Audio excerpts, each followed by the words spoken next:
Ya, minggu lalu kan kalian pelajari bagaimana nih ya mendapat data.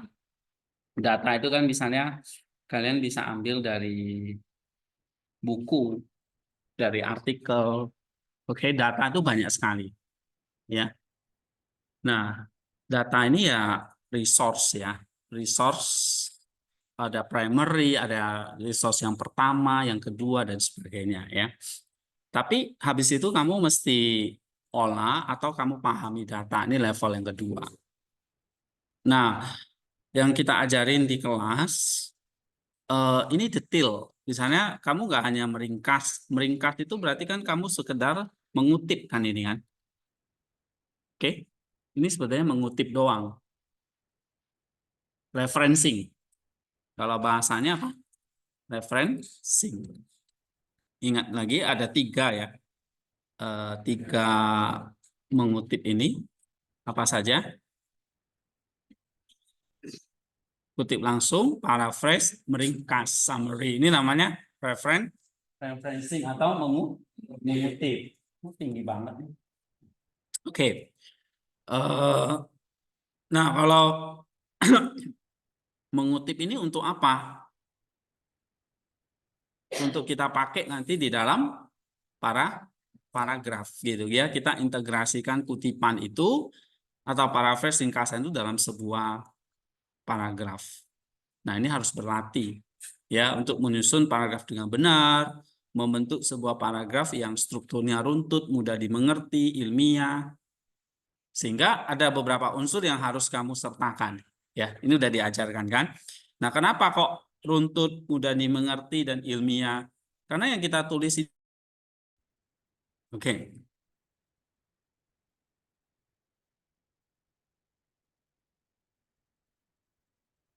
Nah, eh, kenapa? Karena yang kita tulis itu karya ilmiah. Karya ilmiah itu tadi kan kita dari awal tuh sudah bilang, selalu ingetin lagi karya ilmiah itu selalu ada langkah-langkahnya kan, atau ciri-cirinya ya, atau ada karakternya. Misalnya apa? Harus objektif, sistematik, verifikabilitasnya, originalitasnya, dan bahasanya udah pasti beda. Misalnya kalian baca komik dengan baca artikel itu udah beda kan?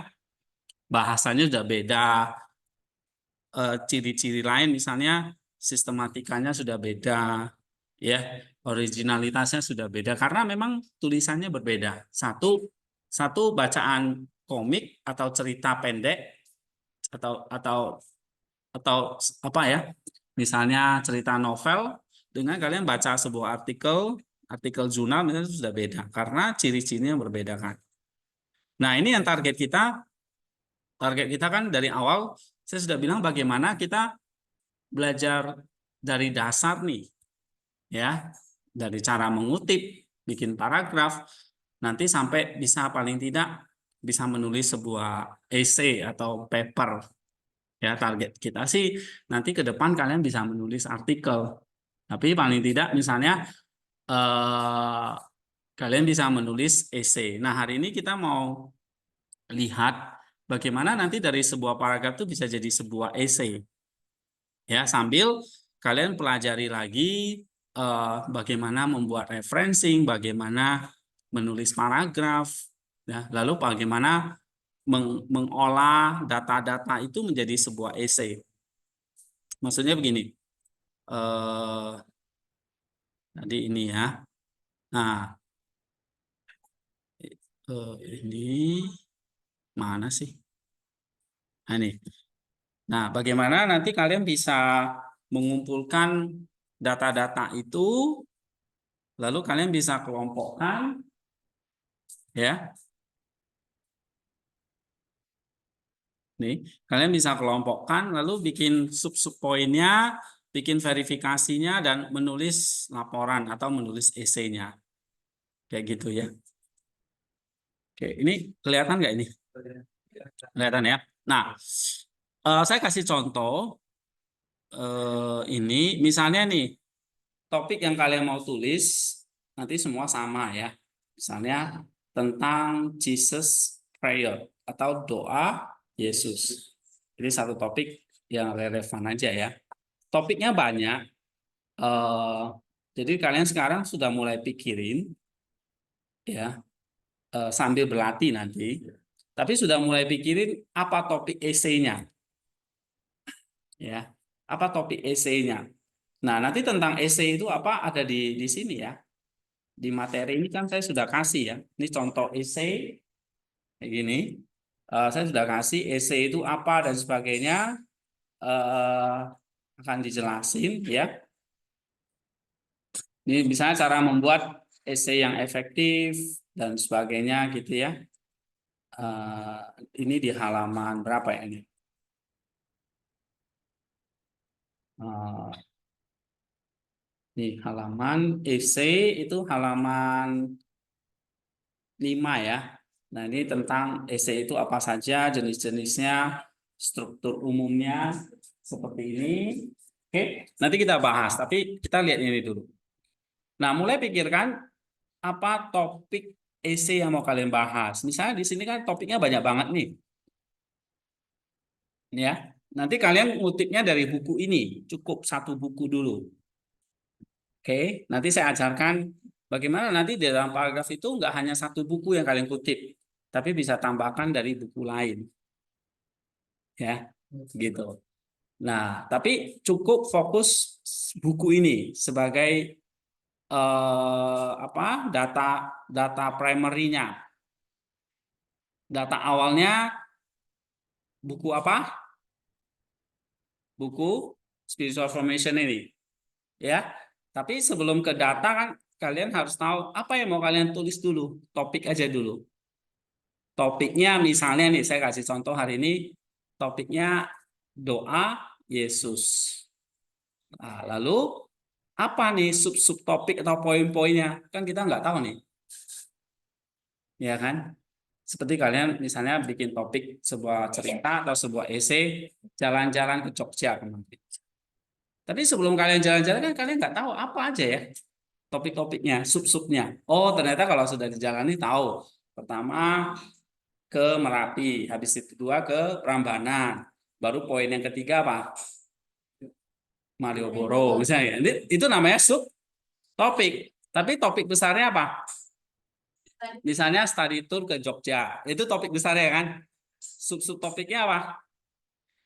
Misalnya ya, misalnya cerita tentang di Malioboro. Sorry. Lavaturnya. Yang kedua itu sebenarnya cultural tour gitu ya. Cuma kalian cuma matching-matching aja di situ. Nggak ada belajar budayanya. Ya, harusnya tuh lihat patungnya. Kalian pelajari itu. Oh, patung Durga artinya apa? Googling aja. Oh, kenapa itu disebut Durga? Ada Siwa. Kenapa candinya paling besar kalau candi Siwa itu? Ya, itu sebetulnya harus belajar di situ. Cuma eh ya ya kalian ya bukan waktu lah ya. Memang kita nggak ada tujuan ke situ sebetulnya. Nah, itu kan jadi dapat poin kedua kan. Poin ketiganya apa? Belanja. Poin ketiganya misalnya apa mengenal ini ikonnya Jogja apa itu? Ikonnya Jogja itu salah satunya adalah Malioboro itu, ya kan? Itu ikonnya misalnya gitu. Nah, dapat kan 3 poin kan? Gitu. Jadi kalau misalnya kalian bikin sebuah topik, misalnya study tour ke Jogja. Nah, ada sub-sub poinnya nggak? Ada sub-sub topiknya nggak? Ada. Misalnya tadi 3 itu. Lavaturnya, Prambanannya, culturalnya, kan, ikoniknya gitu ya. Misalnya poin 1 lavatur. Poin kedua apa? Culturalnya ya, budayanya, budaya Prambanannya. Yang ketiga ikoniknya Mario Bunga kan 3 poin dapat kan? Nah, kalian bisa kembangkan jadi sebuah essay ya. Nah, misalnya topiknya apa ini yang mau kalian susun? Kalian sudah mulai pelajari di sini. Di sini ada banyak topik ya, tapi kalian bisa ambil misalnya topik tentang spermatio, benih ilahi boleh yang dipelajari. Oke, mulai pikirkan ya. Apa mau topiknya? Misalnya udah dipelajari apa? Nepsis topiknya. Ada nggak di sini kan? Di sini kalian bisa ambil salah satunya. Ya, misalnya topiknya tentang hati, boleh. Tentang doa, ini misalnya tentang doa puja Yesus atau Jesus Prayer, boleh. Ya, apalagi tentang nepsis, boleh. Oke, jadi ini semua harus topiknya beda-beda ini. Ya, misalnya topiknya tentang sinergi, boleh. Topik tentang eh, apa nih di sini misalnya tentang kasih, boleh. Ya, ada bahas nih tentang kasih, boleh. Oke, boleh topiknya tentang apatia, boleh. Atau tentang nous, hegemonikon atau logismoi, boleh. Oke, kalian boleh pilih satu topik, tapi setelah pilih topik, kalian harus cari apa sub-sub topik atau poin-poinnya. Nah, ini yang nggak boleh ngarang. Karena apa? Karena kita sedang melakukan sebuah karya ilmiah, gitu. Ya, nah karya ilmiah ini berarti kenapa nggak ngarang? Karena harus ada apa? Verifikabilitasnya, bisa diuji kebenarannya, atau ada objektivitasnya, bukan hanya opini pribadi, tapi ada fakta atau data. Paham? Nah, tapi bukan hanya ada fakta atau data melulu, tapi ada juga originalitas. Artinya apa? Harus ada gagasan baru, ya. Harus ada opini kalian juga, itu maksudnya. Originalitas itu ya dari pengarangnya, dari kamunya. Tapi objektivitas dari siapa? Dari buku. Nah, bagaimana kalian merge, gabungkan gitu loh. Sama kayak kalian kemarin jalan-jalan ke study tour ya. Ada opini-opini kalian masuk. Tapi ada data-data atau fakta di lapangan, ya kan? Nah, misalnya di Lavatur, itu kan ada data-datanya itu, ya. Lah, misalnya ke Prambanan, ada data-data tentang budayanya, misalnya. Oke, atau ke mana Malioboro, ada data-datanya apa saja yang kalian lihat di sana. Itu fakta atau data. Tetapi juga harus ada originalitasnya. Nah, kalian harus buat terstruktur dengan jelas, mengikuti format. Oke, nah kalau format dari essay ini apa nanti? Format dari essay itu yang jelas ada pendahuluan nanti. Ya, lalu ada isinya atau badannya, dan penutup, simple. Jadi essay itu minimal 3 paragraf. Ya, nanti kalau udah bisa bikin 3 paragraf, tambah sulit lagi bikin yang 5 atau 10. Oke, misalnya pendahulunya 1 paragraf, isinya misalnya ada 5 paragraf, penutupnya misalnya ada 1. Ya. Ya, jadi totalnya misalnya 7 paragraf. Misalnya gitu. Oke. Nah, struktur umum essay seperti ini, pendahuluan, isi, penutup. Ya. Nah, berarti waktu kalian tulis essay nanti dengan topik yang kalian pilih, berarti sistematikanya sudah mesti jelas. Gitu ya. Nah, lalu ada datanya. Lalu ada originalitasnya. Berarti ini ada sebuah novelty-nya, gagasan barunya. Nah, makanya kita belajar tentang novelty. Ya kan? Nah, lalu bisa diuji kebenarannya. Artinya ini perlu kutip bukan hanya dari buku saya. Kalian perlu bandingkan nanti dengan buku-buku lain di dalam paragraf itu. Paham? Ya. Nah, baru ditulis dengan bahasa yang formal, tepat, jelas, tidak ambigu. Nah, 5 unsur itu mesti memenuhi. Paham nggak? Ya, jadi pertama kalian pilih topik, topiknya ambil dari buku ini. Oke, mulai pikirkan topiknya, ya. Lalu bikin essay. Projectnya adalah kalian membuat essay. Sudah harus belajar nulis, ya. Sambil nanti tentu latihan. Oke, topiknya apa? yang kalian mau tulis adalah essay. Nah, walaupun itu hanya essay, tapi punya ciri, karena itu adalah artikel ilmiah, maka punya ciri-ciri. Ciri-cirinya ada 5 ini. Objektif berarti berdasarkan fakta atau data, bukan opini pribadi. Datanya dari mana? Dari buku ini. Oke? Nah, semua ambil dari buku ini aja dulu. Satu buku. Ya. Nggak usah banyak buku yang lain dulu. Primary-nya, data utamanya dari buku yang ini, formasi rohani. Paham ya? Lalu sistematikanya, kalau untuk essay tadi apa? Ada pendahuluan, ada isi, ada penutup. Ya, nah itu harus jelas. Mungkin bikin 3 dulu. Nanti kalau 3 udah bisa, naik jadi 7 atau 10 gitu ya. Nah, baru verifikabilitasnya nanti bisa diuji kebenarannya melalui penelitian ulang. Artinya ada referensi lain. Ya, misalnya kalau topiknya doa Yesus, ya kalian bisa ambil dari artikel lain banyak. Oke, originalitasnya ini gagasan barunya. Nah, ini yang kalian perlu bikin, yang sulit di sini. Artinya kalian perlu buat sampai implikasi, novelty, kontribusi, itu semua di sini. Di originalitasnya itu ini ya. Nih, originalitasnya di sini nih. Analisis, implikasi, aplikasi, novelty, kontribusi. Nah, ini namanya originalitas.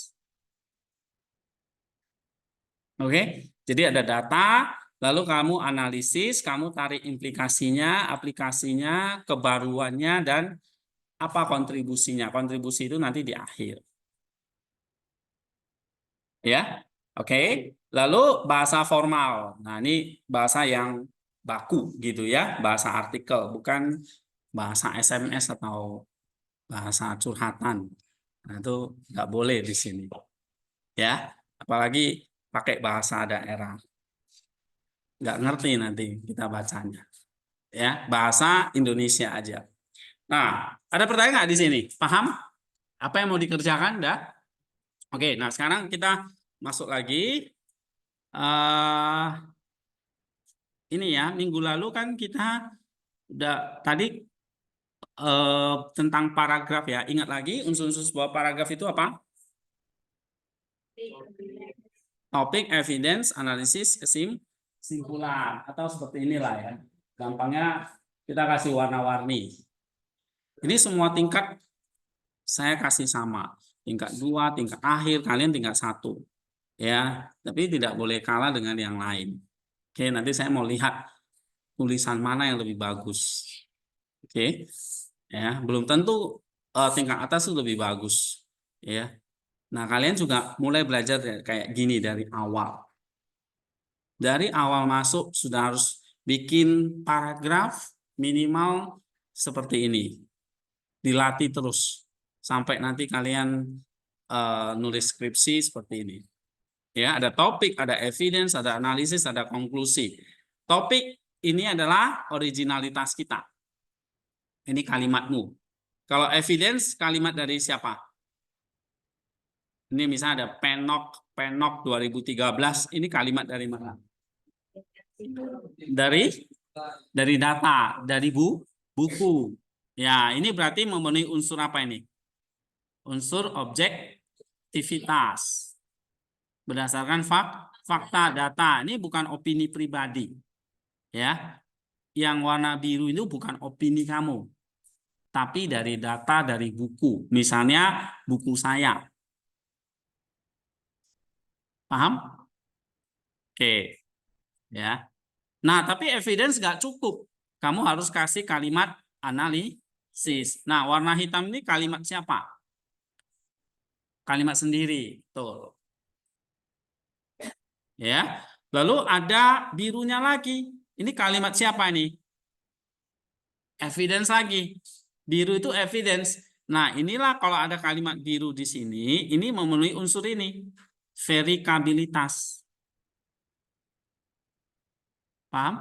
Ya, Pak. Nah, berarti evidensinya nggak bisa hanya dari Penok misalnya. atau dari handy buku saya. Kamu harus ambil dari Granville, dari buku lain.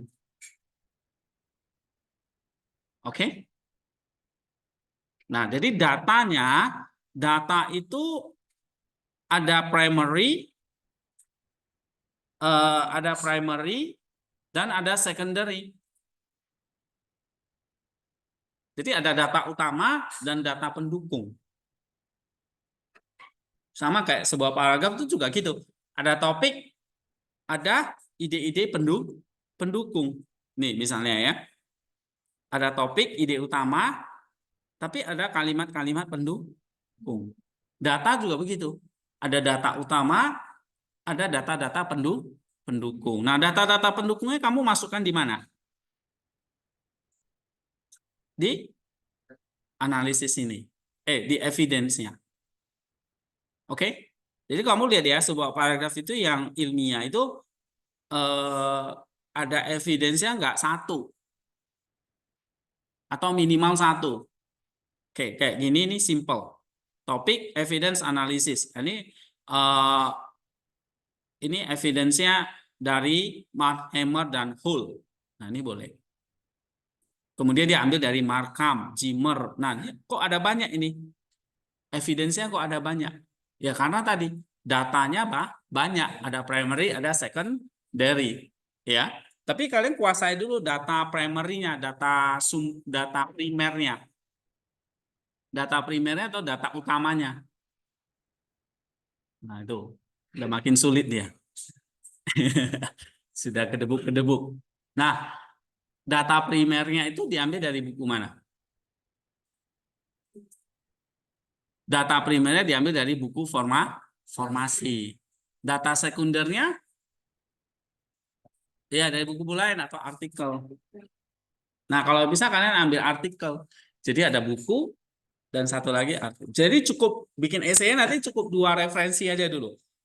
Tapi referensi utama buku, lalu artikelnya sebagai referensi pendukung atau penunjang secondary-nya. Paham? Ya, Pak. Oke. Ada yang belum ngerti sampai di sini? Kalau belum ngerti, angkat tangan aja ya. Paham ya? Oke, lanjut ya. Nah, ini setelah analisis kamu kasih konklusi atau kontribusinya warna hijaunya ini. Nah, waktu kamu nulis misalnya paragraf yang isinya sebuah essay yang isinya 3 paragraf, tulis seperti ini dulu. Ya, nah hari ini kita mau belajar, misalnya saya sudah kasih satu topik nih. Satu topik Jesus prayer ini. Doa Yesus. Ya. Nah, lalu kan tadi kalau itu essay berarti kan harus ada apa namanya? Pendahuluan. Ya kan? Isi. Lalu penutup. Nah, pendahuluan katakanlah satu paragraf. Oke, di dalam paragraf itu ada apa? Topik. Ya kan? Berarti ada satu topik. Satu topik ini. Isi. Misalnya saya suruh kalian satu paragraf dulu. Atau mungkin 3 paragraf lah di sini. Terlalu dikit ya. 3 paragraf aja. Berarti 3 topik. Penutup satu paragraf. Berarti satu topik. Total berapa topik itu? 5. Berarti ada 5 sub poin. Ini ada 5. 5 itu apa aja nih? 1, 2, 3, 4, 5. Nah, ini yang nggak boleh ngarang. Ya, topik-topiknya masih kudu jelas nih apa. Tidak boleh ngarang. Ambil data dari buku. Oke? Nah, oke. Kalian nanti sudah bisa bikin kayak gini dulu. Nah, Pak, saya mau tulis tentang doa Yesus nih. Pendahuluan, isi, penutup. Pendahuluan topiknya ini. Isinya ada 3, Pak. 1, 2, 3. Penutupnya 1 topik. 5. Nah, ini kamu harus tunjukin. Gitu. Baru kamu bisa ini. Ya. Nah, saya ajarin caranya. Pertama, kita lihat untuk supaya dapat ini, maka kan kita mesti baca. Kita cari datanya. Ya kan? Kita mesti baca dulu. Ini boleh kamu ngarang-ngarang nggak apa-apa. Sebelum cari data, kamu pasti sudah punya pikiran nih. Misalnya mau bahas tentang topik doa Yesus. Kira-kira apa ya?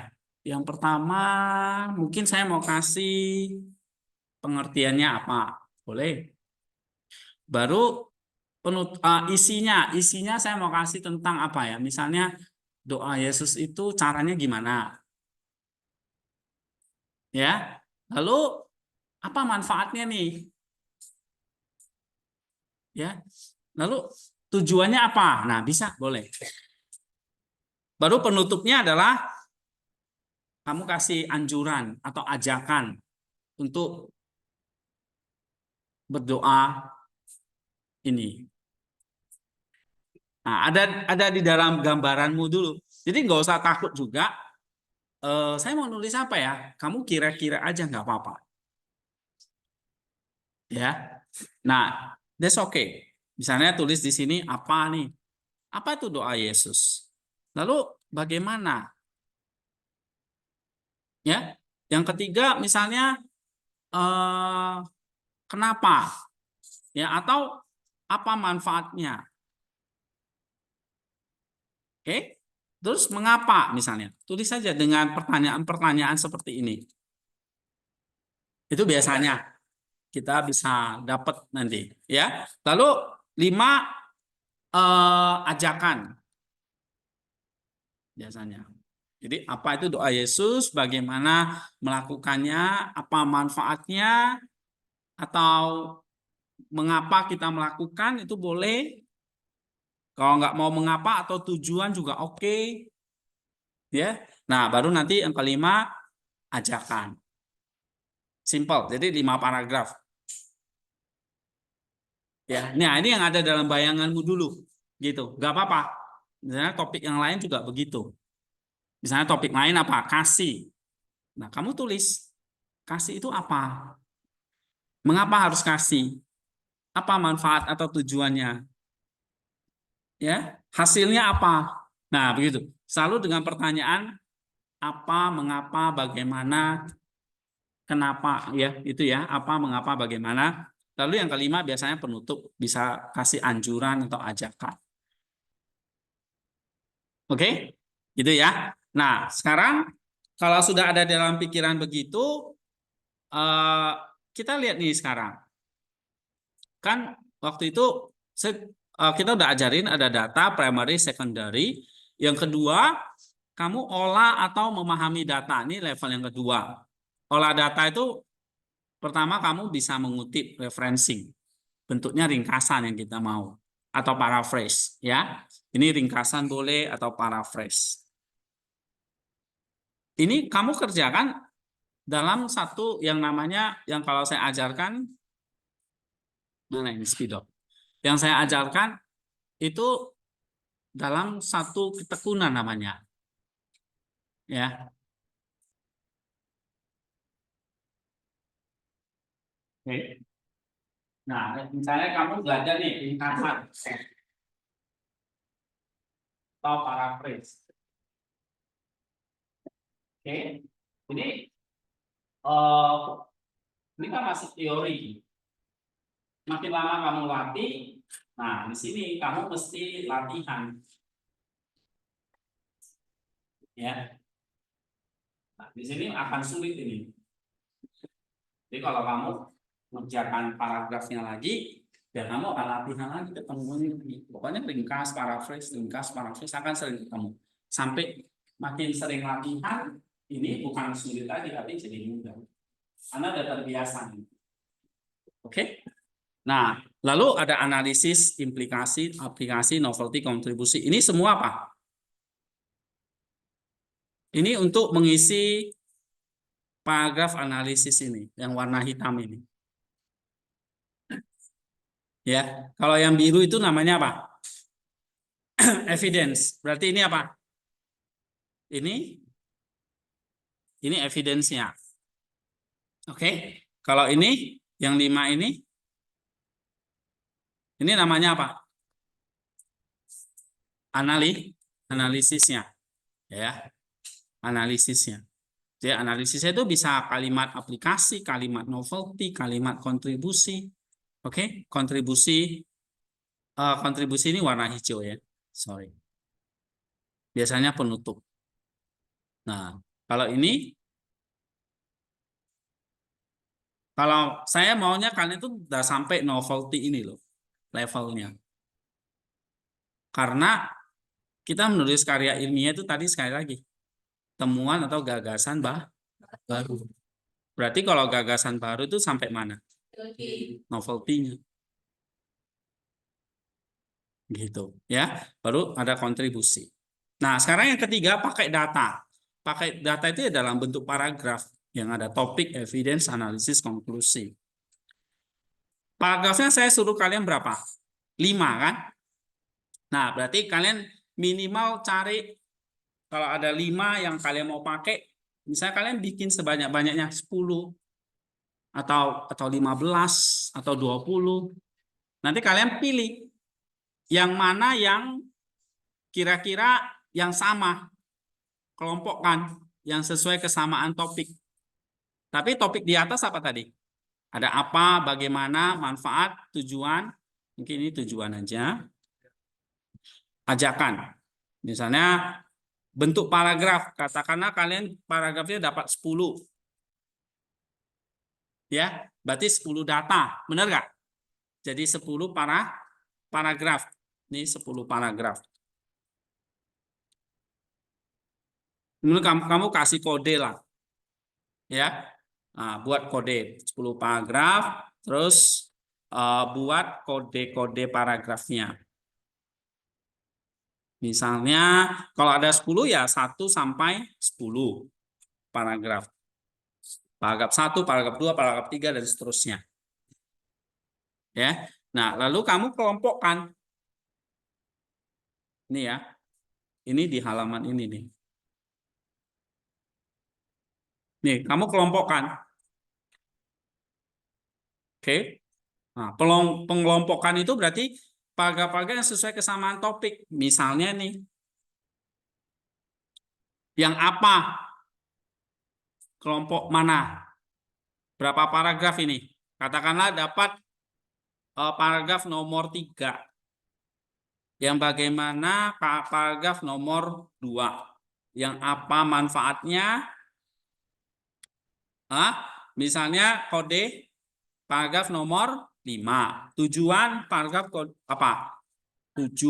Misalnya ajakan misalnya paragraf nomor 10. Misalnya. Kamu nggak ada yang tepat lah.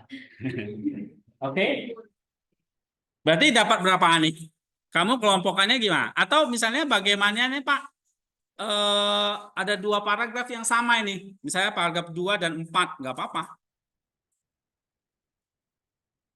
Ya, manfaatnya ada 2 paragraf. Misalnya paragraf nomor 5 dan 8. Tujuannya 7. Ajakannya 10 misalnya. Oh Pak, apanya nggak hanya 3. Tapi paragraf nomor 1. Oke, nggak apa-apa. Ya, jadi minimal paragraf itu kamu kelompokkan seperti itu. Tapi cukuplah 5 paragraf aja dulu. Ya, kalau mau lebih boleh. Kalau ini kan berapa paragraf totalnya? 8. Ya kan? 2, 4, 6, 7, 8. Nah, 8 paragraf. 8 paragraf itu kamu udah susun bentuk Apa itu Jesus Prayer, bagaimana, apa manfaatnya, ya. Lalu apa tujuannya dan ajakannya. Misalnya, Pak, paragraf nomor 9, nomor berapa lagi yang nggak ada di situ? Nomor 6 kemana? Ya udah, kamu simpan aja, nggak usah pakai kalau nggak ada sesuai dengan topik ini, ya. Oke, jadi misalnya kamu udah bikin 10 paragraf, sekarang tugas kamu kelompokkan paragraf-paragraf itu sesuai kesamaan topik paragrafnya. Misalnya tadi saya mau topik apa itu Jesus Prayer? Oh, ternyata paragraf nomor 1 dan nomor 3 nih yang sama. Masukkan di kelompok apa? Oke, paragraf nomor 2 dan nomor 4 ini sama, Pak. Masukkan di kelompok. Samanya maksudnya bagaimananya. Manfaatnya ini, Pak, paragraf nomor 5 dan 8. Paragraf nomor 7 ini menjelaskan tujuannya, Pak. Oke, masukkan. Paragraf nomor 10 ini tentang ajakan, Pak. Oh, nggak hanya 10, Pak, 9 juga misalnya. Ya kan? Nah, nomor 6 misalnya di tujuannya, misalnya gitu. Oke. Jadi terpakai semua misalnya. Kalau nggak terpakai ya kamu buang gitu. Paham? Nah, ini namanya kamu bikin pengelompokan sesuai kesamaan topiknya. Topik-topiknya udah jelas ya. Topik-topiknya misalnya apa, bagaimana, manfaat, tujuan, ajakan. Misalnya gitu. Ya, nah, untuk mempermudah nanti kalian bisa begitu. Pilih topik masing-masing, terus isinya apa? Isi paragrafnya apa? Misalnya apa ini kan pendahuluan ya. Nah, ini bagian pendahuluannya. Kalau bagaimana manfaat tujuan ini isinya ya. Ini isi esainya maksudnya. Oke, ini isi. Lalu ajakan ini sebagai apa? Penutup. Nah, esai itu selalu tiga bagian. Fokus. Kenapa? Matiin. Oh enggak nanti. Iya. Saya sita nanti. Pendahuluan, isi, penutup. Itu sebuah esai. Nah, pendahuluan misalnya kamu kasih apa? Berarti berapa paragraf ini? Indra, berapa paragraf ini? Hah? 2. Paragraf nomor 3 dan 1. Oke, good. Bagaimana? Berarti berapa paragraf? No, Immanuel. Nah, saya mau ngetes nih. Ngerti nggak gitu? Manfaat. Nih, Sapri. Berapa paragraf kalau tentang manfaat? 2. Paragraf nomor 5 dan 8, ya kan? Tujuan. Tuh, Setiaman. Nomor berapa? Ya, 7,6. Misalnya begitu ya. Ini kode-kode aja sembarangan. Ajakan. Nih, Lala. 2. Dua paragraf ya. Misalnya paragraf nomor 9 dan 10. Misalnya gitu. Oke, jadi total berapa? 10. 10 paragraf. Ya, kira-kira 2 halaman gitu ya kan? Selesai. Oke. Nah, ini namanya kita belajar mengelompokin sesuai kesamaan topiknya. Nah, ya. Oke. Tapi sebenarnya topik-topik ini kita dapat setelah paragrafnya selesai. Baru kamu lihat. Iya ya. Paragraf ini dengan ini kayaknya kelompok yang sama deh. Paragraf ini dengan ini kelompoknya yang sama. Ini dengan ini, misalnya gitu. Nah, kamu namain kelompoknya. Misalnya kelompok apa, kelompok bagaimana, kelompok manfaat, kelompok tujuan, kelompok ajakan, misalnya gitu. Ini bisa macam-macam ya, gitu. Tapi umumnya sebuah esai itu kamu jelaskan dulu definisi apa umumnya ya, nggak mesti. Lalu ini yang standar aja. Misalnya kamu jelaskan tentang mengapa atau bagaimana. Misalnya biasanya sih nomor 2 itu mengapa, baru bagaimana, baru apa manfaatnya, baru penutup. Isinya bisa berupa kesimpulan atau ajakan misalnya gitu. Itu umumnya. Ya. Oke. Sampai sini ada pertanyaan? Bisa? Bisa paham tentang pengelompokan paragraf? Ngerti ya? Jadi paragrafnya kamu mesti bikin dulu nih. Misalnya katakanlah kumpulin data-data dulu, ada 10 data, 10 ringkasan. Nah, berarti kamu bikin jadi 10 paragraf. Datanya kamu ambil dari mana tadi saya bilang? Kutipannya ambil dari mana? Buku. Misalnya buku Jesus Prayer. Buku Jesus Prayer. Buku Formasi Rohani, topiknya apa? Jesus Prayer. Ini ada berapa tentang Jesus Prayer? Ada 1, 2, 2 ini yang utama. Barang-barang jangan jatuh-jatuh, ganggu. Makanya fokus. Ya, ini udah di sini di kelas, bukan di Prambanan. Topiknya ini ada 2 nih. Bukan topik. Artikelnya ini ada 2 nih yang bahas tentang Jesus Prayer. Ini kamu bisa kutip. Misalnya, katakanlah kutip jadi 10 paragraf, 10 kutipan dari situ. Halaman berapa ini? 368 sampai 375, 374 ya. 368 coba kita buka. Nah, 368 ini kan udah banyak ini. Kamu bisa ringkas nih. Nih, sampai 37 nih. Atau sampai efek doa nih boleh. Nah, kuasa nama Yesus itu masih tentang Jesus Prayer. Sampai 375. Nah, tuh. Kalau mau topik itu, datanya udah tersedia nih. Kalian tinggal kutip. Kutip maksudnya buat ringkasannya. Nah, misalnya contohnya ini. Contoh saya ambil ini data.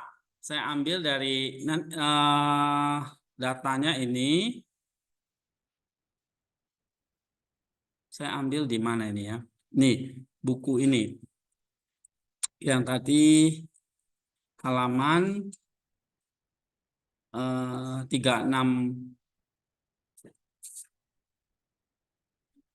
berapa? 368 ya. Nah, datanya di sini. Nih, tentang have mercy ini ya. Kalau Jesus have mercy on me ini tentang Jesus prayer. Oke.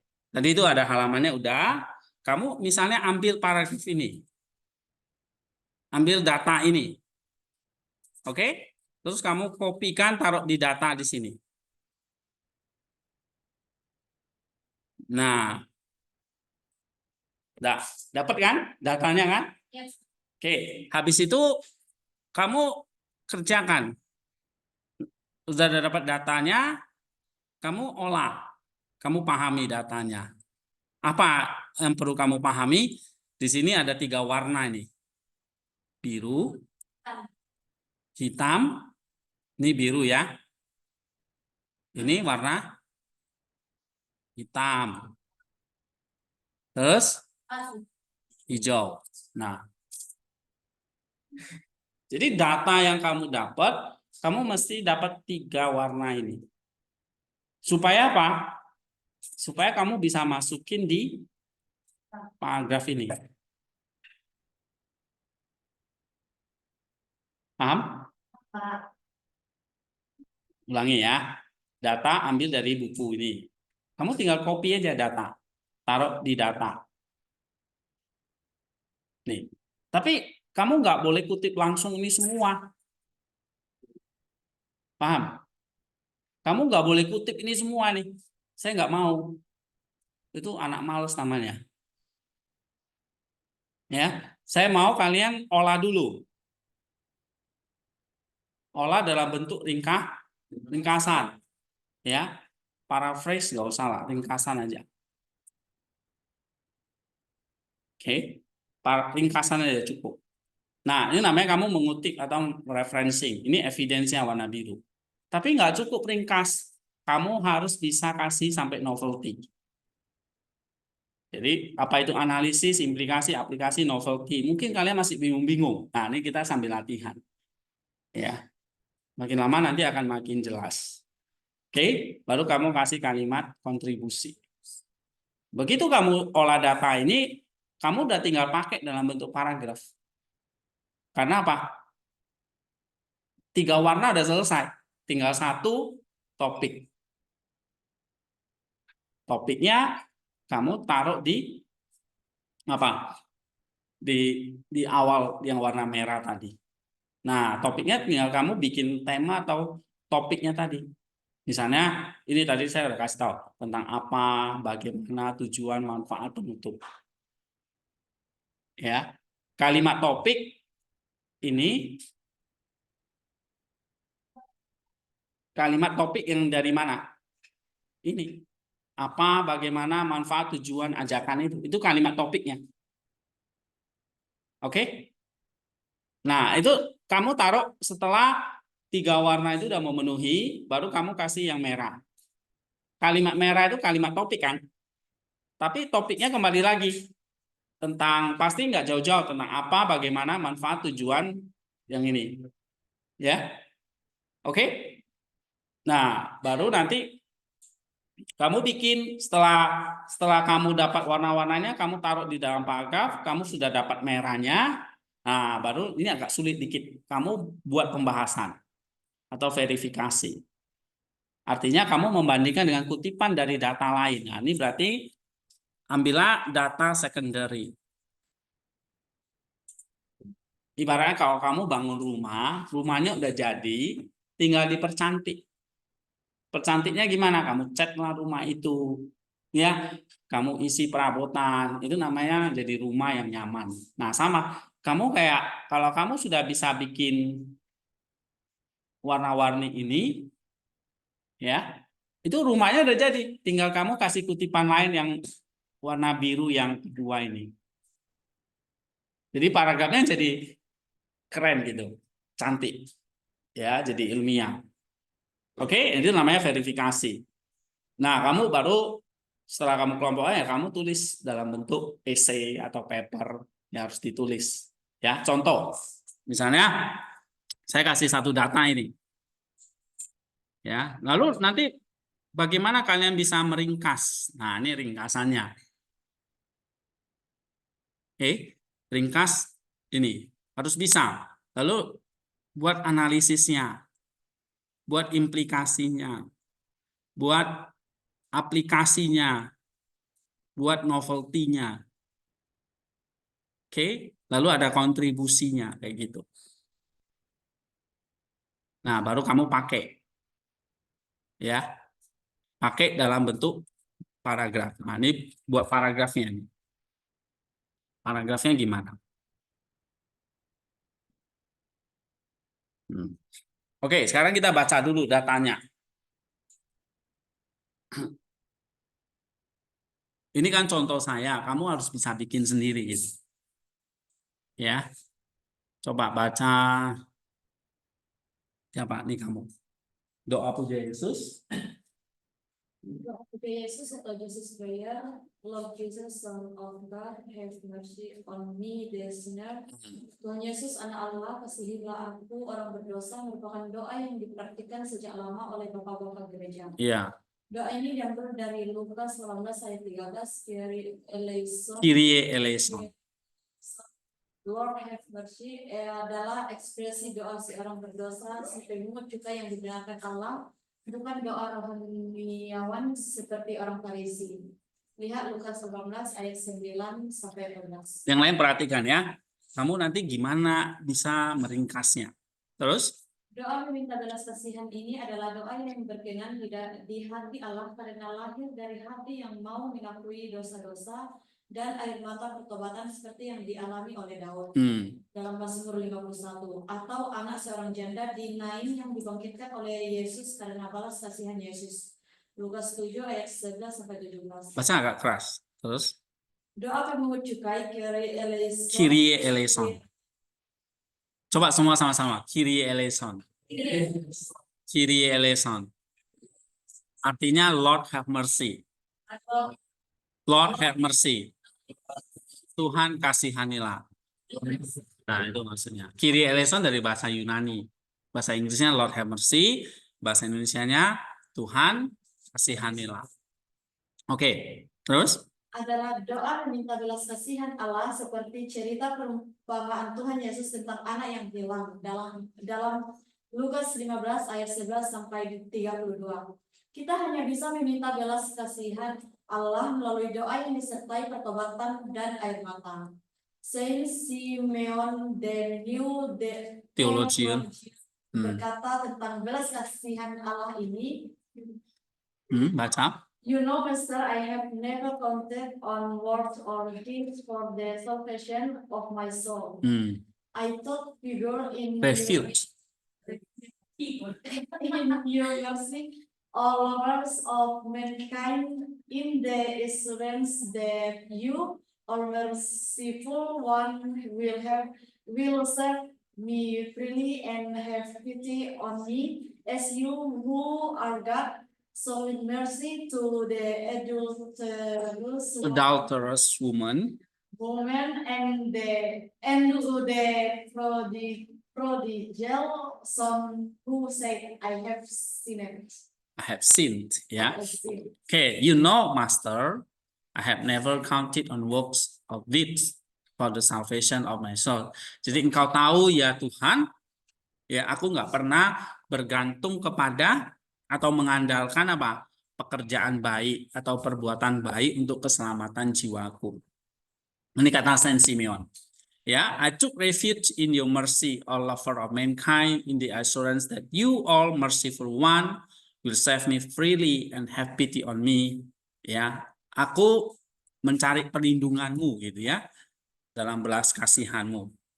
Oh, lover of mankind ya, pengasih manusia.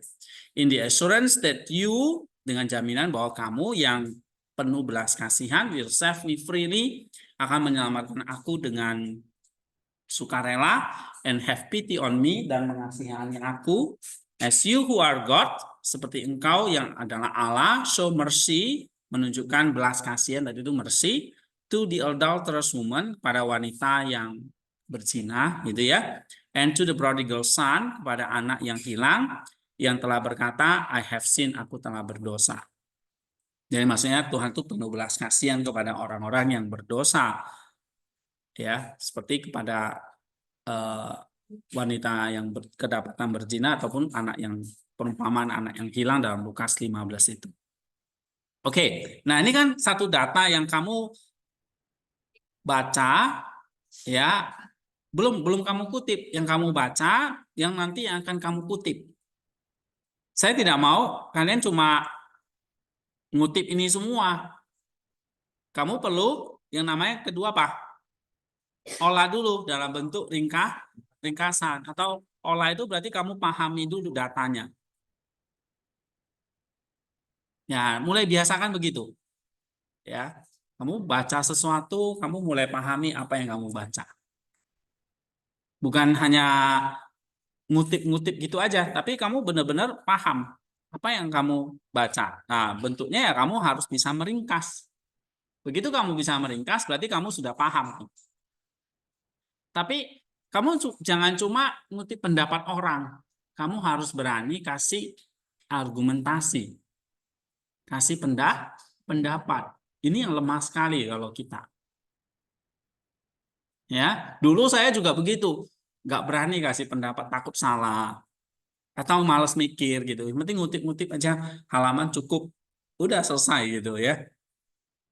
Nah, ini kalian mulai dari semester awal itu jangan mengulangi kesalahan-kesalahan kayak saya dulu gitu. Ya. Jadi yang saya ajarin kalian ini, iya ini apa bukan hanya pengalaman, tetapi ya memang ya seharusnya gitu ya. Yang memang yang dulu-dulu banyak yang salah. Kenapa? Karena kita olah datanya nggak cukup hanya bentuk mengutip aja, tapi tidak ada kontribusinya, tidak ada novelty-nya untuk apa. Ya, mungkin ini yang kalian waktu di SMA nggak pernah kan? Iya, makanya saya bilang pelajaran di S1 pasti lebih sulit. Ya, oke. Nah, sekarang coba kamu kira-kira apa poin saja yang penting di situ?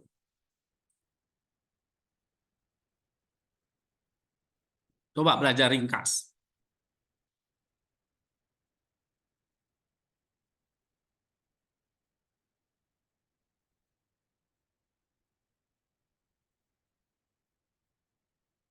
Hmm. Kalau kamu ringkas, misalnya jadi ini berapa baris ini ya? Misalnya jadi 3 baris saja bisa nggak?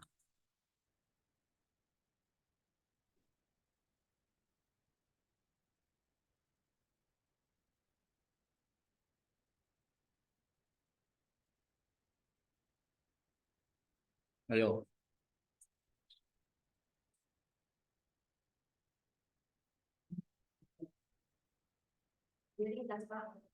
Iya, ada berapa poin kira-kira? Doa semoga kita yang benar-benar. Oke, terus doa Yesus atau doa Jesus Prayer itu apa? Lalu di situ dikasih tahu ada artinya apa ini doa nih? Lalu apa lagi di situ?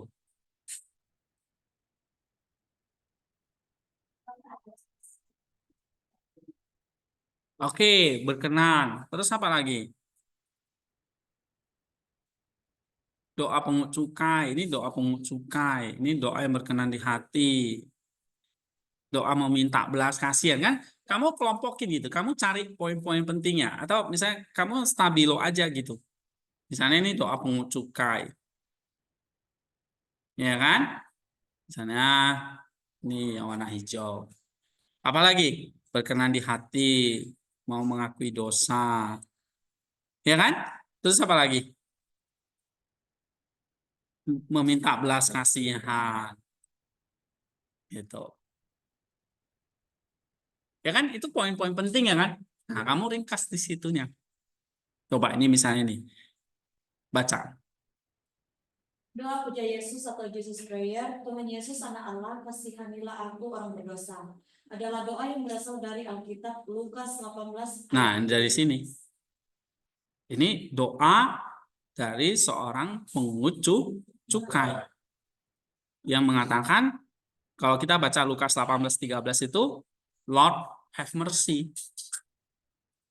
Anak Daud, kasihanilah aku. Oke? Terus Dan telah lama dipraktikkan oleh bapak-bapak gereja. ya. Inti doa ini adalah permohonan belas kasihan. Nah, ini permohonan belas kasihan. Terus seperti yang ditunjukkan oleh pemungut cukai dalam perumpamaan Yesus. nah, ini belas kasihan ini. Oke? Terus doa ini dianggap berkenan di hati Allah karena lahir dari pengakuan dosa dan pertobatan yang kudus. nah, berkenan di hati Allah yang tadi ini. Tahu nggak? Nah, kamu bisa ringkas seperti ini aja.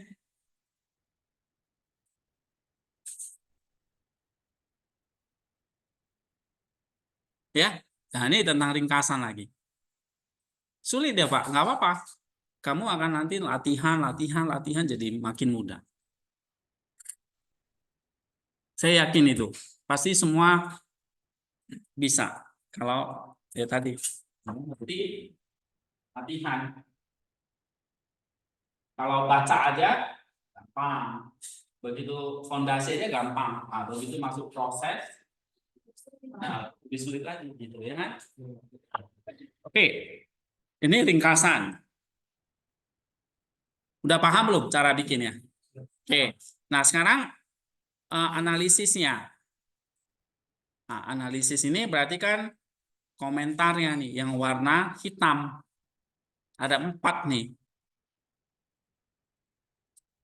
Oke, nah misalnya gimana kita bikin analisisnya? Tadi kan ada 3 komponen kan? Apa itu? Ini doa tentang apa? Belas kasihan, kerendahan hati, ya kan? Atau saya tambahkan di sini mungkin lahir dari pengakuan dosa atau doa yang terus diulang-ulang. Nah, berarti ada 3 poin ini yang kamu bisa uraikan. 1, pengakuan diri sebagai orang berdosa, ini dia. Terus yang kedua apa? Doa ini adalah permohonan belas kasihan, yang ini dia. Yang ketiga apa? Doa ini lahir dari pengakuan dosa. Oke? Nah, saya bikinnya doa yang harusnya ini terus-menerus diulang gitu. Nah, ini 3 komponen yang penting analisisnya. Waktu kamu tulis ini, misalnya, kamu dapat data dari sini kan, kamu masukkan, kamu pakai ini sekarang. Pakai dalam paragraf. Kasih warna apa? Biru. Kamu kasih kutipannya. Ini buku saya kan. Tahun berapa ini? 2018. Nah, kamu langsung kasih gini ya. Oke. Ini warna biru. Nah, setelah itu kalimat analisisnya apa? Ini kan kalimat analisisnya kan? Saya sengaja bikin poin-poin gitu supaya kamu bisa lihat. Nah, kamu tinggal pakai dalam bentuk paragraf. Jangan bentuk poin lagi, tapi paragraf. Masukkan di sini.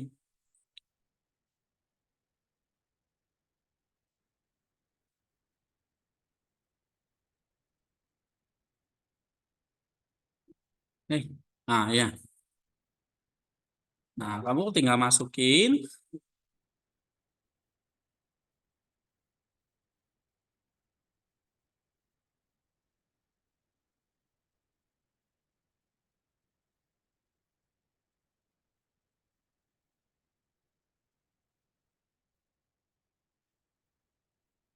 Nah, kamu masukin dalam bentuk paragraf ini.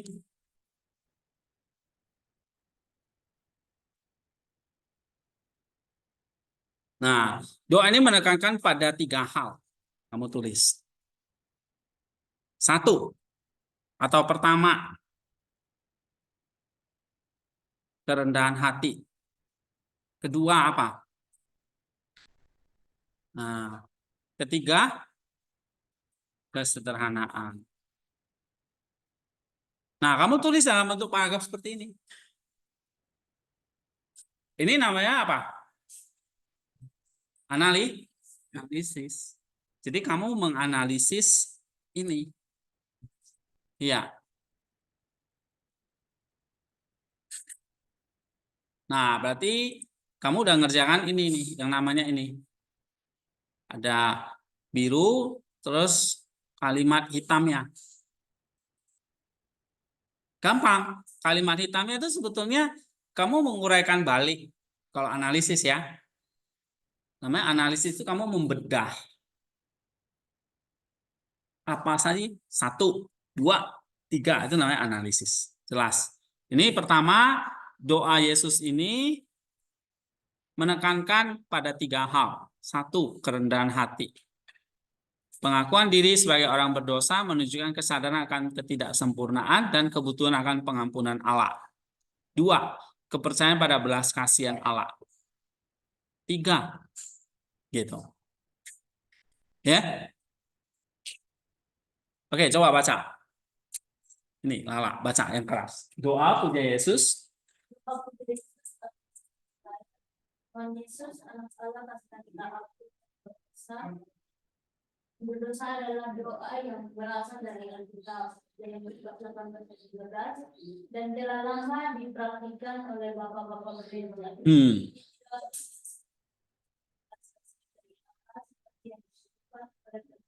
Dalam perumpamaan doa ini dianggap berkenan di hati Allah lahir dari pengakuan dosa dan ketobatan yang tulus. Oke, itu kalimat yang kamu mesti kutip. Kamu sudah ringkas. Ringkasnya dari data ini. Ini. Ya, Marina. Nah, ini data ini kamu ringkas jadi kayak gini. Maka kamu kasih referensinya dari buku mana ini? Di 2018. Habis itu kamu kasih komentar dong. Ya, coba baca lagi. Doa Yesus ini. Doa Yesus ditekankan pada 3 hal. Terus?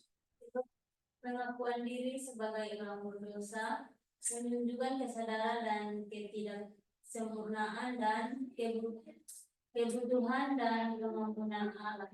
Kedua, Doa ini memohon belas kasihan dan juga keyakinan bahwa Allah bersedia mengampuni dan memaafkan mereka yang bertobat. Terus? Doa ini singkat dan mudah diingat sehingga dapat diulang-ulang sebagai bentuk meditasi atau doa yang benar-benar. Nah, jadi Jesus Prayer itu singkat dan mudah. Lord have mercy, Lord have mercy, Lord have mercy, Lord have mercy, Lord have mercy. Kyrie eleison, Kyrie eleison, Kyrie eleison, Kyrie eleison. Kamu terus ucapin itu. Bisa? Coba semua ya. Kyrie eleison, Kyrie eleison, Kyrie eleison, Kyrie eleison. Ayo, 1, 2, 3. Oke, jangan berhenti. 1000 kali.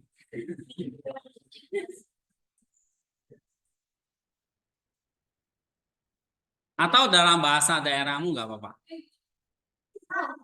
Hah? Tuhan kasihanilah, bahasa Mentawai apa?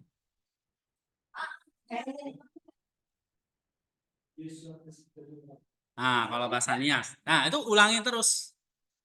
Atau kalau mau bahasa Inggrisnya boleh Lord have mercy.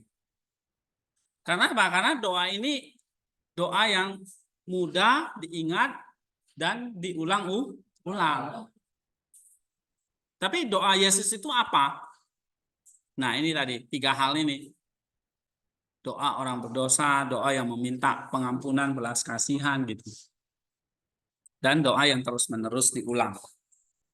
Ya, coba semua. Kyrie eleison. Kyrie eleison. Kyrie eleison. Artinya Tuhan kasihanilah. Nah, Lord have mercy. Ya, diulang terus. Ya, Lord have mercy. Lord have mercy. Nah, setiap doa itu seperti itu. Lord have mercy, Lord have mercy. Nah, ini kamu seperti sedang memperhatikan doa seperti pungut cukai. Ya, yang dalam Lukas 18 nih. Nah, ini doa yang berasal dari kitab suci. Sebenarnya doanya lengkapnya bunyinya begini. Tuhan Yesus, Anak Allah, kasihanilah aku orang berdosa. Coba saya lagi. Tuhan Yesus. Nah, itu yang terus diulang-ulang. Kalau kepanjangan boleh disingkat. Anak Allah, kasihanilah aku. Atau Lord Jesus, have mercy on me. Atau mau paling ringkas boleh. Tadi, Lord have mercy. Ya. Nah, atau Kyrie eleison. Atau kalau mau lengkapnya ya Kyrie eleison me. Artinya Tuhan Yesus kasihanilah aku. Ya. Oke. Orang berdosa, a sinner. Kalau Yunani-nya apa? Hamartolos. Nah, gitu ya. Oke, Lord Jesus Christ, Son of God, have mercy on me, a sinner. Itu bahasa Inggrisnya. Nah, kalian bisa pakai bahasa yang lain juga boleh. Oke, nah sekarang kita ke sini. Misalnya kamu bikin paragraf, ini udah setengah selesai kan? Karena kamu udah bisa analisis gitu. Sudah bisa meringkas.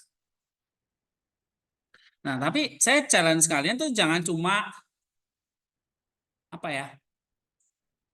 Jangan cuma analisis aja gitu. Tapi bisa kasih dampaknya atau implikasi. Jadi kalau kita mengatakan doa minta belas kasihan, tadi minta pengampunan, itu sebetulnya berimplikasi apa? Misalnya 1, coba baca, Marina. Doa ini mengingatkan kita akan pengampunan Allah. Nah, itu dia. Jadi dengan Jesus Prayer, implikasinya yang pertama adalah mengingatkan kita akan kebutuhan pengampunan Allah. Terus?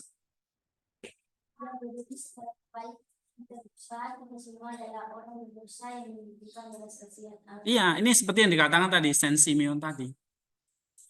Itu 1. Yang kedua, ini ya doa pertobatan ini. Jadi bukan hanya minta pengampunan, tapi kamu juga harus bertobat gitu. Terus, Pengakuan dosa adalah pertama menuju hubungan kita dengan Allah. nah, ini implikasi kedua. Yang ketiga, Dua ini menumbuhkan kerendahan hati dan kepercayaan Allah, kepercayaan pada Allah. ya, dengan mengakui. Dengan mengakui kelemahan kita dan memohon belas kasihannya, kita belajar untuk bersandar pada Allah. Nah, itu dia. Pak, dari mana datangnya implikasi ini? Gampang, kamu ambil aja dari analisis. Analisisnya misalkan yang pertama ngomong tentang kerendahan hati, pengakuan sebagai orang berdosa. Berarti implikasinya adalah, oh, mengingatkan kita akan kebutuhan pengampunan Allah karena kita orang berdosa. Itu namanya, ini beda ya. Beda kalimat ini dengan kalimat ini, bedanya di mana?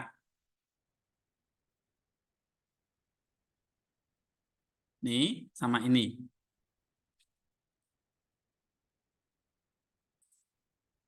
Satu kalimat analisis, ya kan? Kalimat teks saja. Tapi implikasinya ada kata-kata kita masuk di situ. Ini kalimat lebih personal. Ada kita, saya, kamu gitu. Tambahkan kata-kata yang personal. Ya, misalnya doa ini mengingatkan saya, mengingatkan kita akan apa gitu. Ini implikasi lebih personal, itu aja, ya. Yang kedua misalnya nih, tentang belas kasihan Allah.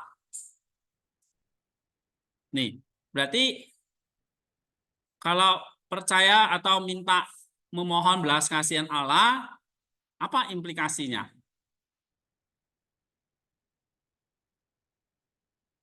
Menunjukkan keyakinan bahwa Allah bersedia mengampuni dan memulihkan mereka yang bertobat. Berarti kalimat implikasimu personal buat kamu apa?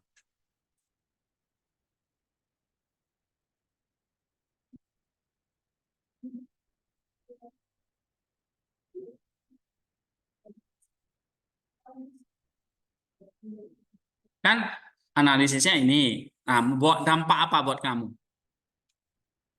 Ayo, bebas saja. Misalnya ini apa?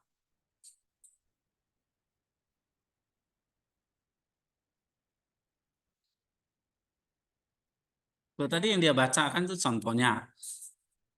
Apa?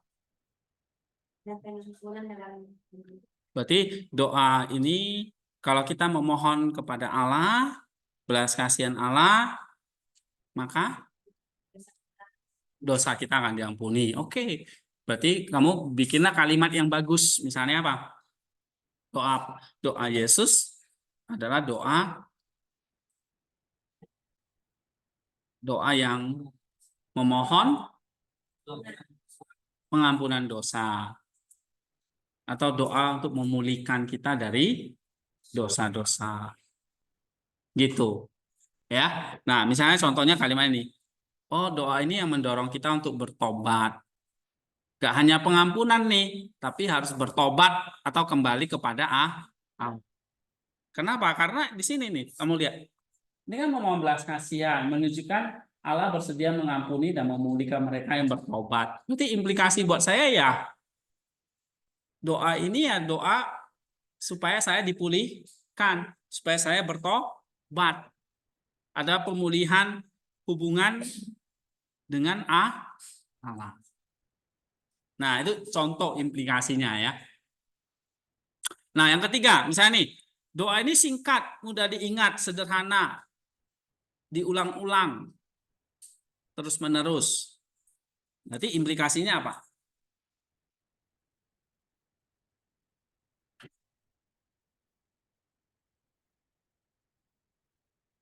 Nih, Eli sama. Apa kira-kira? Kalau doa ini mudah diingat, singkat, sederhana, diulang-ulang.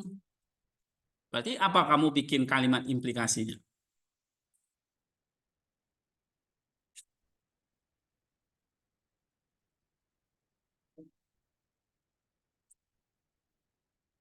Karena ah,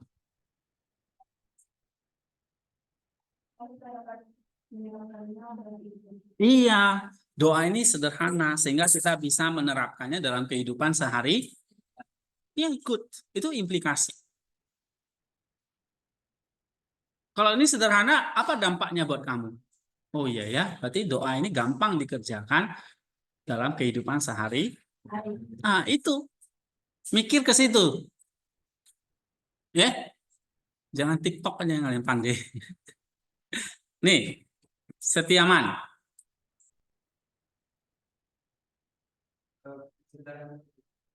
Iya, apalagi coba.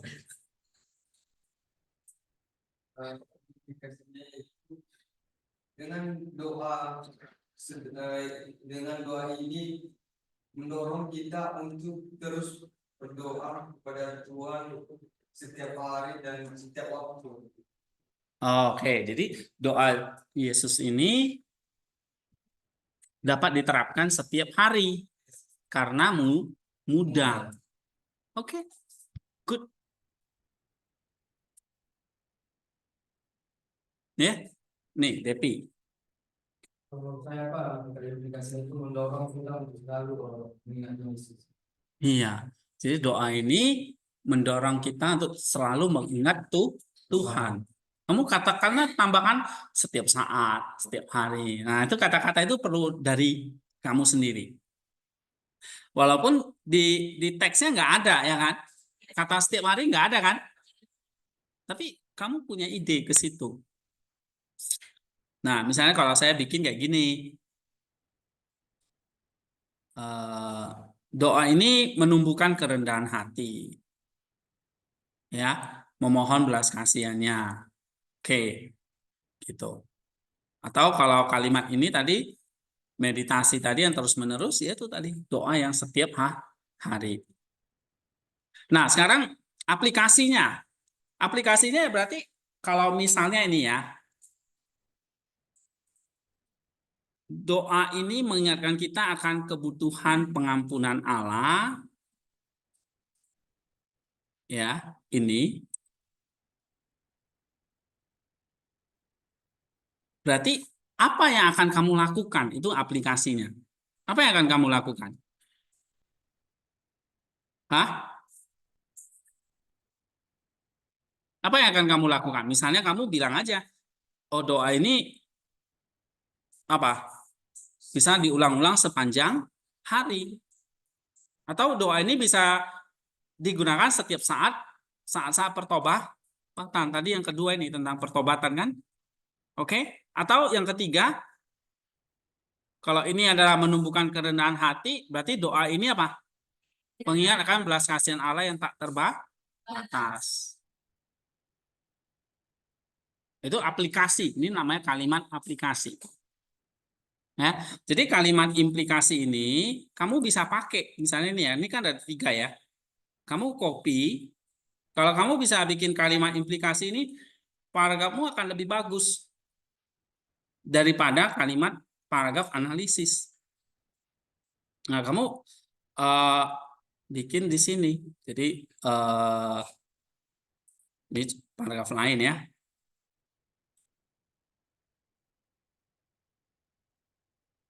Ini kamu copy yang biru tetap sama, ringkasannya 1. Tapi yang warna hitamnya kamu bisa ganti-ganti. Ganti dengan kalimat implikasi. Ini warna apa jadi? Hitam.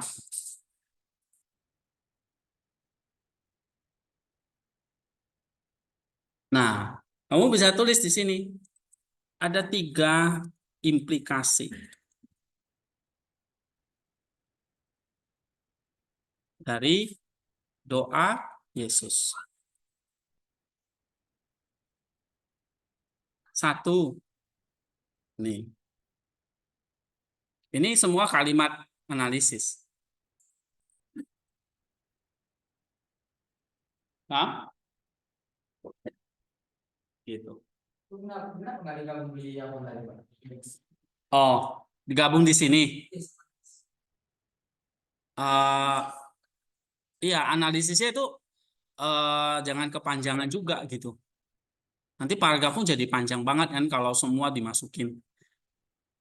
Maksud saya, Paragraf itu jangan panjang-panjang ya, sampai 1 halaman itu jangan.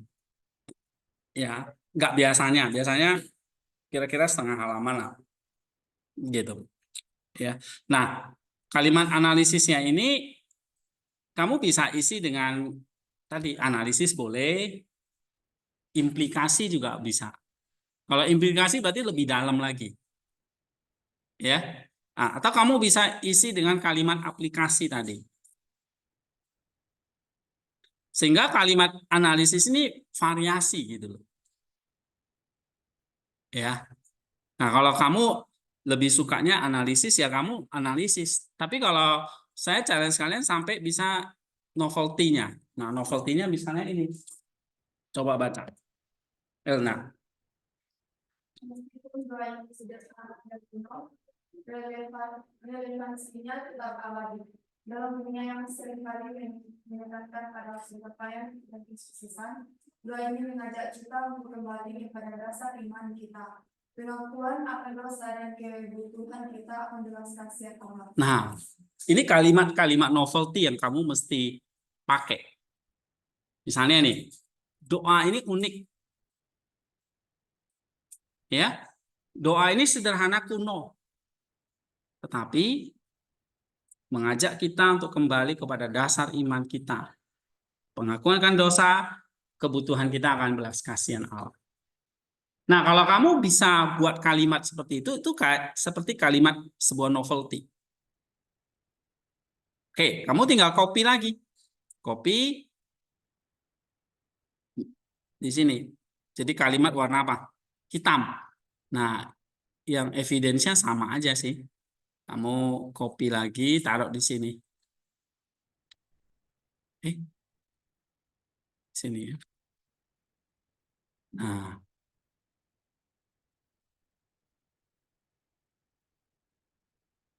ya, maksud saya kalimat warna hitam ini bisa macam-macam. Bisa kalimat novelty kamu masukkan di sini. Ini kamu udah kutip, terus kamu kasih kalimat ini. Ini namanya kalimat apa? Kalimatmu sendiri. Kalimat kayak novelty-nya.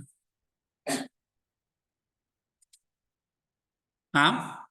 Ya, meskipun doa ini sederhana dan kuno, maksudnya itu lama gitu ya, sudah dipraktekkan sejak dulu, relevansinya tetap abadi.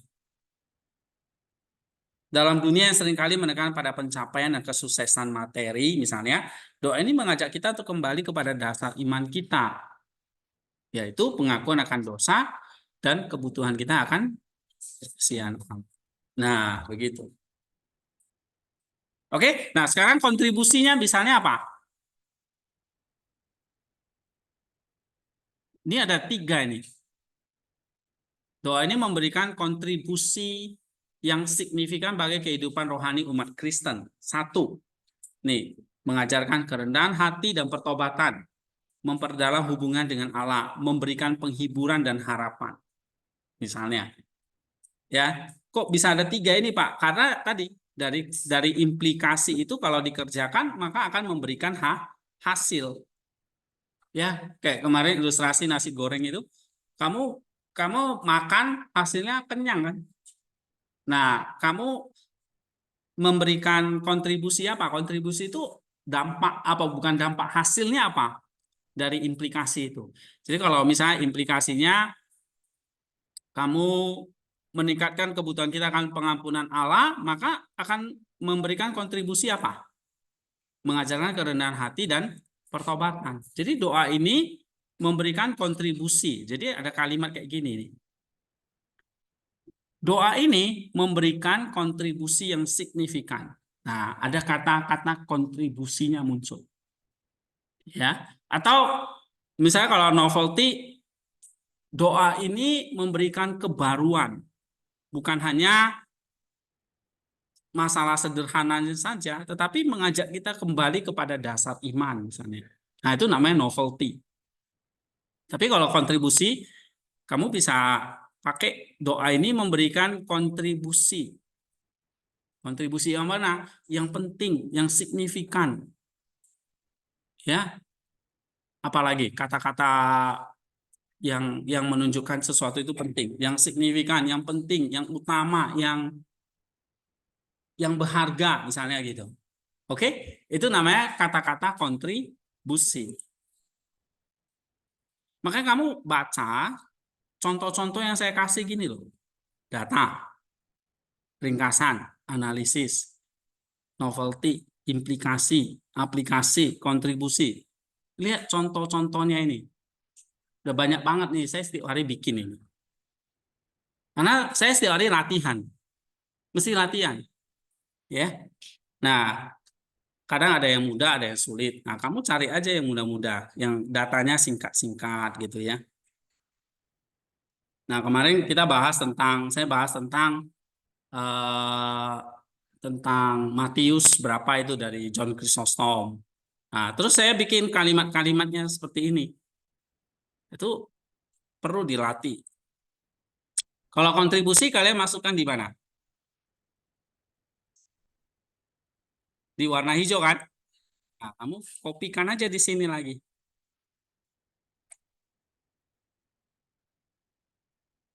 Kontribusinya 3. Misalnya gitu. Ini kasihkan aja warna hijau. Tapi kalau mau ambil yang ini tinggal taruh di akhir.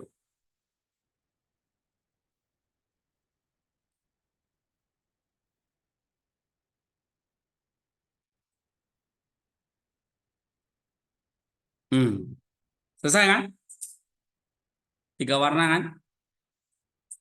Nah, ada ringkasannya, ada kalimat novelty-nya, ada kalimat kontribusinya. Oke, kalau buat kalimat gitu, ini kasih titik aja. Nah, perlu diubah sedikit ya. Jangan titik dulu.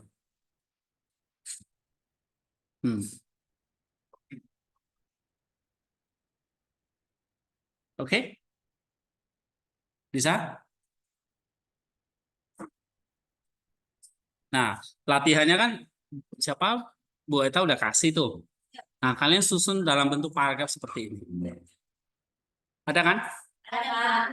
Nah, udah dibikin belum kayak gini? Nah, kalau belum, kamu buat dalam bentuk paragraf seperti ini. Ringkasannya apa? Ya, analisisnya kalian bisa ambil kalimat novelty. Tapi mesti dicek ya. Ininya udah benar belum? Kalimat analisisnya benar nggak? Implikasinya benar nggak? Aplikasinya benar nggak? Kalimat aplikasi juga boleh kamu ambil gitu. Ya, kalimat novelty-nya, kontribusi itu warna hijau. Nah, kamu taruhkan di sini. Oke, berarti minggu depan praktekin ini. Ya. PR-nya berarti sama. Yang itu aja ya. Nah, tapi kerjakan bentuk paragrafnya. Berarti kalau paragrafnya ada 1, 2, 3, sama kalimat aplikasi berarti 4. Ya. Tapi 4 itu jangan kamu pakai. Kamu pilih 1 aja. Ya, Pak. Yang mana yang bagus. Ya kan? Dari 4 itu kamu, aduh kayaknya saat ini yang tengah yang bagus yang kamu ambil. Yang lain kamu buang aja. Gitu. Sayang Pak dibuang, nggak apa-apa, barang jelek dibuang. Ya.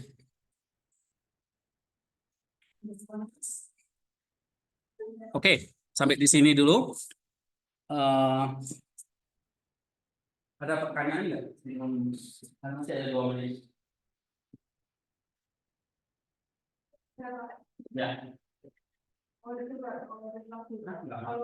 kita buat investasi atau analisis itu diawali dengan ringkasan. Iya, kamu mesti bikin ringkasan dulu. Ringkasan, jadi urutannya gini ya. Ringkasan, misalnya dalam ringkasan itu ada poin-poin pentingnya 3. Dalam pikiran itu langsung aja bikin kalimat implikasinya. Analisisnya dulu. Berarti analisisnya ada 3 kan? 1, 2, Lalu kalau analisisnya ada 3, implikasinya 3 minimal. Bisa 4 dan seterusnya sih. Tapi biasanya kalau 3 ya 3 aja gitu. Atau kamu padatkan jadi 2. Maksudnya angka itu nggak mutlak gitu ya. Iya, Pak. Gitu. Implikasi 3. Berarti kalau implikasinya 3 Pak, Aplikasi. aplikasinya minimal 3. Pak, kalau mau 10 boleh aja, kamu pecah-pecahin lagi gitu loh. Ya. Terus novelty. Novelty itu kayak ringkasan ini semua. Apa yang baru?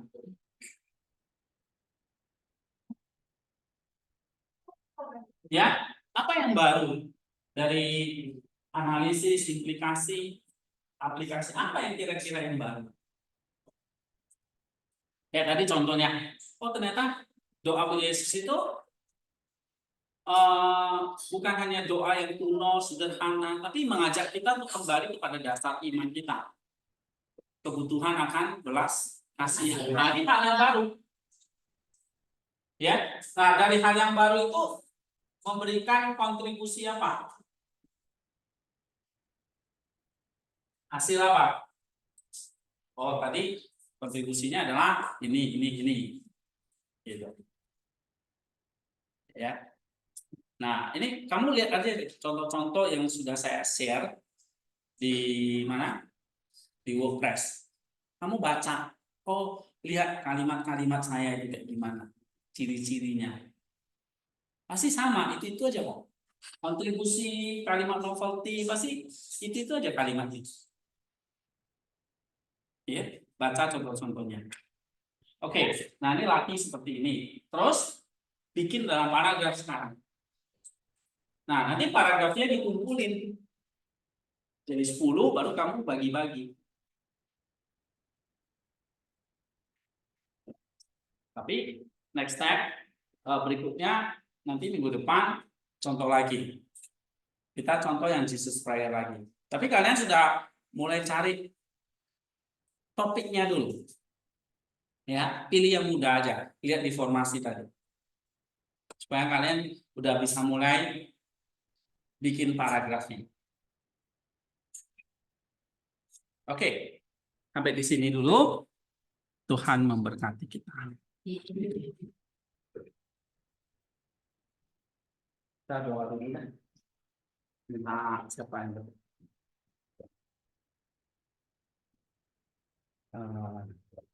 Sapri berdoa ya.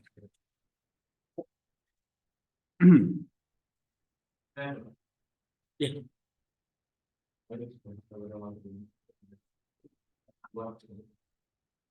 Tuhan,